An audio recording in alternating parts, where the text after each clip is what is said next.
नमस्कार दोस्तों, एक बार फिर आप सभी का स्वागत करता हूं मैं अपने चैनल पर। और हम जो अभी एक सीरीज बना रहे हैं चमत्कार तक, आज उसकी सेकंड एपिसोड है। और इस सेकंड एपिसोड में जो मैं आपसे चर्चा करने वाला हूं, एक पुनर्जन्म की कहानी पर मैं विस्तार से बात करूंगा। और देखिए, जो चमत्कार तक की सीरीज है, इसमें जो भी घटनाएं हैं वो बिल्कुल 100% ट्रूथ हैं।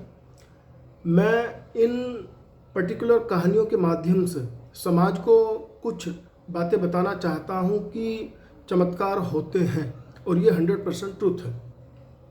लेकिन विज्ञान हो या लॉजिक हो, वो बगैर तर्क के, बगैर प्रूफ के किसी चीज़ को नहीं मानता। तो मैं इन चीज़ों के तर्क देने का भी पूरा प्रयास करता रहूँगा। दोस्तों, आज की कहानी एक पुनर्जन्म की कहानी है। और इसको बताने की जो मुझे प्रेरणा मिली, अभी विगत दिनों कुछ ऐसी घटनाएं हुई जो दुखद घटनाएं ही कहूँगा, जो मेरे यार दोस्त और जो हमारी जान पहचान वालों में हुई हैं। तो पहले तो मैं उन घटनाओं के माध्यम से आपको अवगत करा दूँ, और इन घटनाओं में जिन भी लोगों की डेथ हुई हैं उनको ईश्वर स्वर्ग में जगह दे और एक अच्छी जगह उनको भेजे, अगर पुनर्जन्म की बातें सत्य हैं, जो कि मैं इस कहानी के माध्यम से आपको बताने वाला हूं। सर्वप्रथम मेरे एक कलीग रहे, दोस्त रहे, बीपी शर्मा जी। उनका देहांत हुआ 9 फरवरी को। कुछ बीमारी भी थी उनको, पहले उनकी पत्नी ने उनको किडनी दी, और किडनी देने के बाद उनको फिर जो है कोरोना भी हुआ। और इसी के चलते उपचार के दौरान जो है उनकी डेथ हो गई। और एक बेटा और बेटी है उनके यहाँ, तो ईश्वर उनकी आत्मा को शांति दे।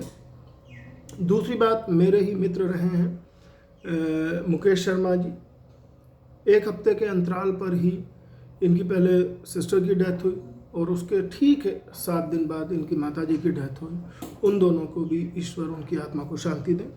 तीसरा, मेरे एक मित्र हैं अशोक साहू, जो उड़ीसा से हैं। उनके फादर साहब की डेथ हुई, ईश्वर उनकी भी आत्मा को शांति दे। मेरे एक मित्र हैं यहीं मेरठ में, नवीन कौशिक, इनकी माताजी की डेथ हुई है, तो कल इनकी 13वीं थी। ईश्वर उनकी आत्मा को भी शांति दे।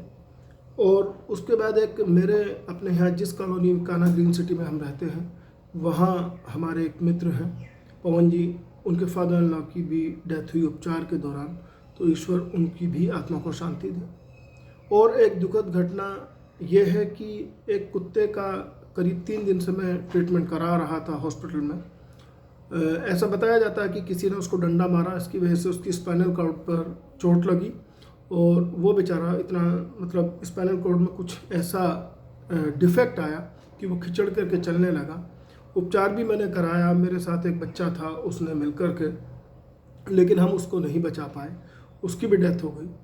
दोस्तों, मैं एक रिक्वेस्ट ज़रूर आप सभी से करूँगा कि इन बेजुबान प्राणियों को आप जो है इस तरीके से ना मारें। अगर आप किसी को बचा नहीं सकते तो मारने का भी अधिकार आपको नहीं है।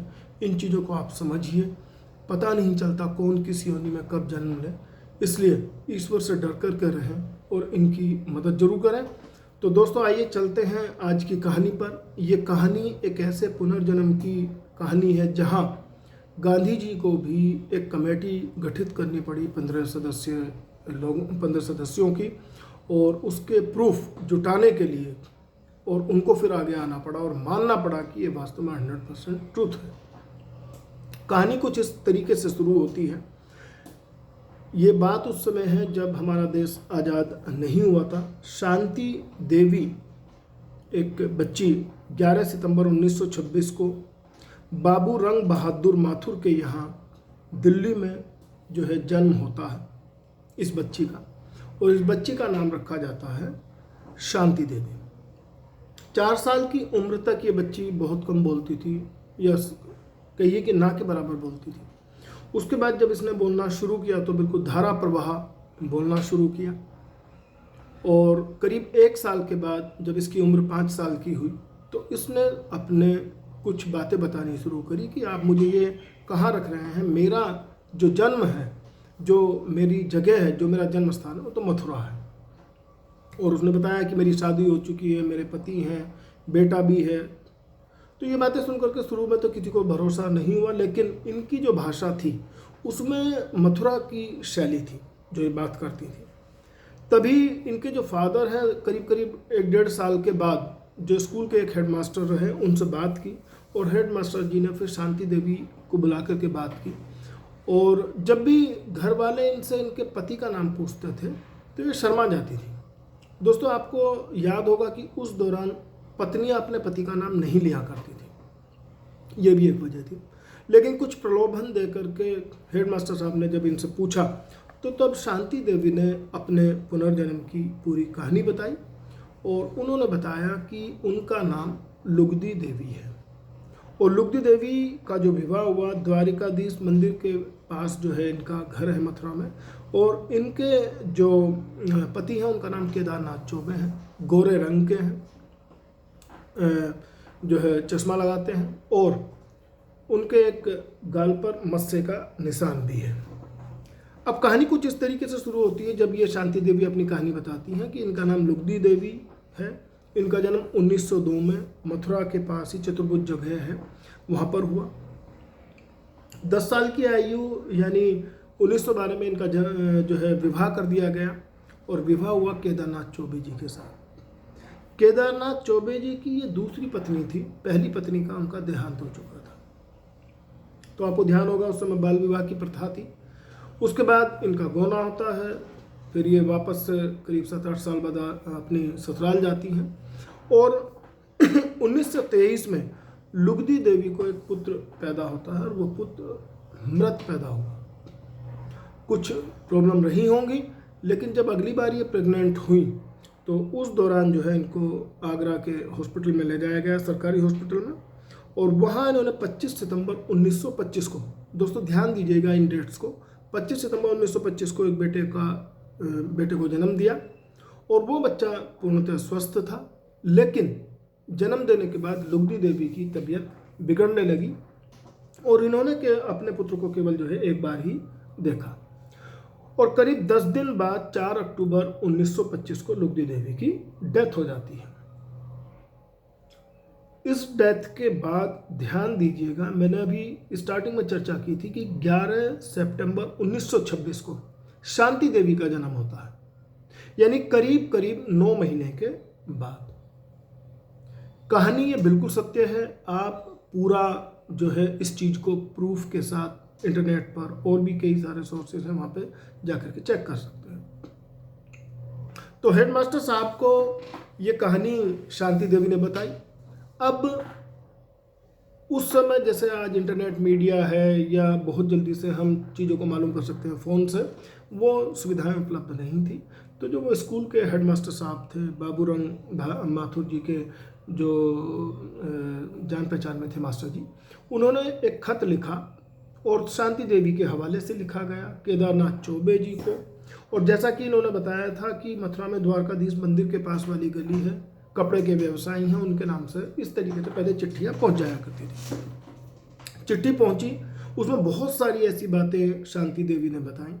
जब केदारनाथ जी ने इस खत को पढ़ा तो वो सुन करके बड़े अचंभित भी हुए। फिर उन्होंने अपने बड़े भाई और उनके बेटे को शांति देवी से मिलने के लिए दिल्ली भेजा। जब वो दिल्ली गए तो इनके घर वालों ने इनके बड़े भाई साहब को केदारनाथ के नाम से मिलवाया, लेकिन शांति देवी ने आकर के उनके चरण स्पर्श किए और कहा कि ये केदारनाथ चौबे जी नहीं है, ये उनके बड़े भाई हैं और ये इनका बेटा है। उन्होंने कहा यस कि मेरा नाम ये है और मैं इनका बड़ा भाई हूँ केदारनाथ चौबे जी का। तो यहाँ से कहानी में ट्विस्ट आया और धीरे धीरे ये बात जो है जंगल में आग की तरह फैल गई। और उस समय गांधी जी ने अपना मूवमेंट भी चलाया हुआ था, गांधी जी तक भी ये बात पहुंची। तो गांधी जी ने फिर इस पूरे मामले में हस्तक्षेप भी किया। 15 सदस्यों की एक कमेटी इन्होंने बनाई। उस समय के जो मेंबर ऑफ पार्लियामेंट थे, मीडिया के लोग थे, जाने माने जो लोग थे, उन लोगों को शांति देवी के घर भेजा गया। और फिर डिसाइड हुआ कि भाई ऐसा करते हैं, शांति देवी को वहाँ भेजते हैं मथुरा।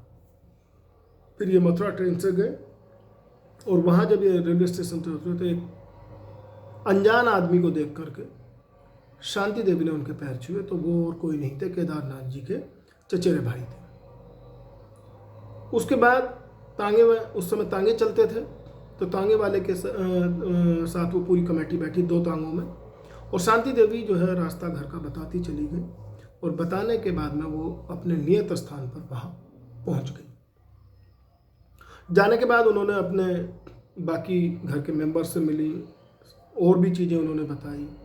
केदारनाथ जी को उन्होंने बताया कि भाई जो कमेटी भी वहाँ साथ में थी, तो बताया कि यहाँ पर कुआं हुआ करता था, उस कुएं से वो पानी लेकर के नहाती थी। वो कुआं बाद में इनकी मौत के बाद केदारनाथ जी ने बंद करा दिया था। फिर अपने बेटे से मिली, जिस बेटे का नाम नवनीत था, उस बेटे से मिलकर के उन्होंने उसको गले लगाया। तो तब कमेटी के मेंबर ने पूछा कि आपने तो अपने बेटे को केवल एक बार देखा था जन्म के समय, तो आपने कैसे पहचान लिया? तो जवाब ध्यान दीजिएगा दोस्तों, क्या कहा शांति देवी ने। शांति देवी ने कहा, ये एक माँ की आत्मा है जो उस बेटे की आत्मा को पहचान गई, और ये आप नहीं समझेंगे। तो ये वास्तव में बहुत ही ज़्यादा प्रेरणादायी भी है। जो हम बातें कहते हैं कि आत्मा आत्मा को जानती है, ये चीज़ को भी ये सत्यापित करती है। अब उसके बाद क्या होता है कि इन्होंने बताया कि एक जगह है घर में जहाँ इन्होंने कुछ सिक्के भी गाड़े हुए थे। उसके बाद कमेटी वहाँ उस जगह पर जाती है, और जाने के बाद देखती है कि वहाँ वो सिक्के नहीं हैं। फिर केदारनाथ जी एडमिट करते हैं कि हाँ, इनकी मौत के बाद वो सिक्के जो है मैंने निकाल लिए थे। बातें बहुत रहीं। फिर इनकी जब लुगदी देवी की मौत हो जाती है, तो केदारनाथ जी ने तीसरी शादी कर ली थी।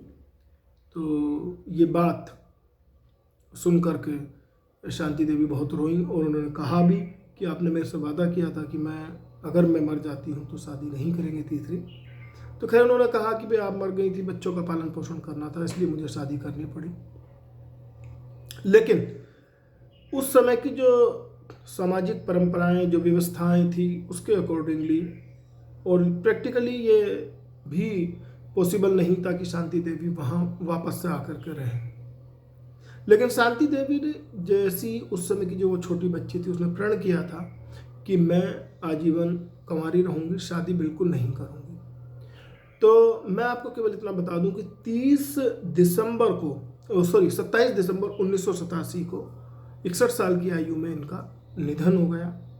ये बातें जो मैंने बताई हैं, इनको आप वापस से जाकर के चेक कर सकते हैं।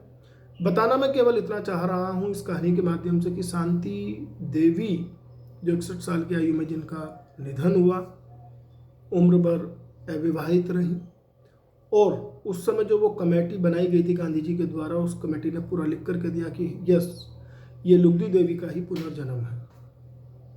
बहुत सारी पैरानॉर्मल स्टडीज़ पे जो काम करने वाले लोग थे, जो रिसर्चर थे, उन्होंने शांति देवी के जीवन पर बहुत अध्ययन भी किया, और ये सच माना गया कि अगर विज्ञान और अध्यात्म मिलकर के काम करते हैं तो पुनर्जन्म जैसी एक गुत्थी को पूरा सुलझाया जा सकता है। आज भी हम अगर देखें तो समाज में 2 अलग अलग घटक हैं।